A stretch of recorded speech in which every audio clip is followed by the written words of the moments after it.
Olá! Hoje vamos mergulhar numa questão fundamental sobre as origens do cristianismo, tudo com base num argumento bem interessante apresentado no nosso material de referência. A grande pergunta que se coloca é esta: as primeiras comunidades cristãs, como é que elas eram? A sua estrutura, a sua forma de resolver os problemas, parecia-se mais com o que hoje conhecemos como o modelo católico ou o modelo protestante? Ok, para começar, vamos dar uma olhada num ponto de vista muito comum, que a nossa fonte chama de teoria do resgate. Basicamente, o que esta teoria diz é que grupos como os luteranos ou os calvinistas representam um regresso à fé verdadeira, à fé original, que tinha sido, digamos, soterrada por séculos de erros. Mas, e aqui é que a coisa fica interessante. A fonte que estamos a analisar argumenta que o registro histórico dos primeiríssimos cristãos conta uma história bem diferente. Uma história que, segundo eles, se manteve intacta no catolicismo. Imaginem só, a Igreja ainda a dar os primeiros passos e já se vê a braços com a sua primeira grande crise de identidade. Um conflito tão sério que ameaçou rasgar a nova fé ao meio antes mesmo dela ganhar força. A luta era entre duas fações. De um lado, tínhamos os que diziam: para ser um bom cristão, um não-judeu tem de seguir toda a lei de Moisés.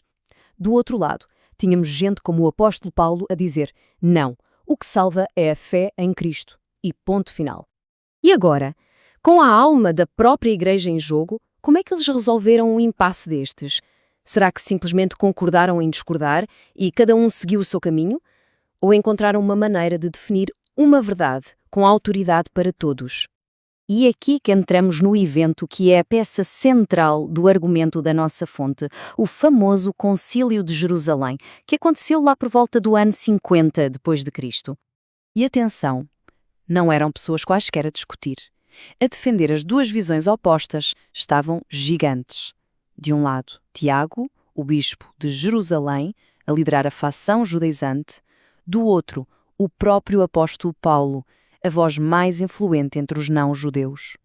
De acordo com o relato que temos nos Atos dos Apóstolos, depois de muita discussão e muito debate, foi o apóstolo Pedro quem se levantou e, com o seu discurso, basicamente resolveu a questão teológica principal. A solução foi genial e aconteceu em 3 fases. Primeiro, Pedro define a doutrina. A salvação vem pela fé. Ponto. Segundo, todo o concílio concorda e aceita esta decisão como tendo autoridade. E terceiro, só depois, Tiago sugere umas regras práticas pastorais para ajudar os dois grupos a conviverem em paz. E agora chegamos a um ponto que é absolutamente chave para entender este argumento todo. A diferença entre o que é doutrina e o que é disciplina. Se olharmos para a tabela, a coisa fica bastante clara. A decisão sobre a salvação pela fé, isso é doutrina, é permanente e imutável. Mas as regras sobre não comer certos alimentos, bem, isso era disciplina. Era temporário, adaptado àquele tempo e lugar. E a prova é que hoje a doutrina continua, mas quase ninguém segue aquelas regras alimentares.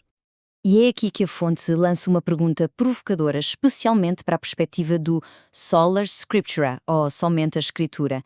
A pergunta é: se estas regras sobre comida estão escritas preto no branco na Bíblia, por que é que os grupos que defendem que só se deve seguir a Bíblia já não as seguem? Onde é que a Bíblia diz para parar de as seguir? Ou seja, o que se está a sugerir é que este episódio mostra a necessidade de uma autoridade viva e contínua na Igreja. Uma autoridade que pode não só criar regras disciplinares, mas também mudá-las ou até aboli-las quando deixam de fazer sentido. Portanto, a ideia é que este concílio foi muito mais do que resolver um problema. Ele criou um modelo, uma espécie de manual de instruções para o futuro da Igreja. Vamos fazer um exercício de imaginação que a própria fonte sugere. E se, naquele concílio, eles tivessem agido como protestantes? O lado de Tiago podia ter dito: não aceitamos a autoridade de Pedro. E o lado de Paulo podia ter dito: não vamos seguir essas regras do Tiago. O resultado?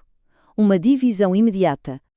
Mas não foi isso que aconteceu. Pelo contrário, este modelo, o modelo de concílios com autoridade hierárquica, foi a ferramenta que a Igreja usou durante 1500 anos para manter uma só fé e para lidar com todo o tipo de heresias que foram aparecendo, como o gnosticismo, o arianismo e muitas outras. E assim chegamos à conclusão do argumento da fonte. A estrutura da Igreja primitiva, o seu ADN, por assim dizer, a sua forma de resolver disputas e definir a verdade através de concílios com autoridade, era, na sua essência, católica desde o início. E esta análise toda deixa-nos com uma pergunta no ar, uma pergunta que vai muito além da história e que ressoa até hoje.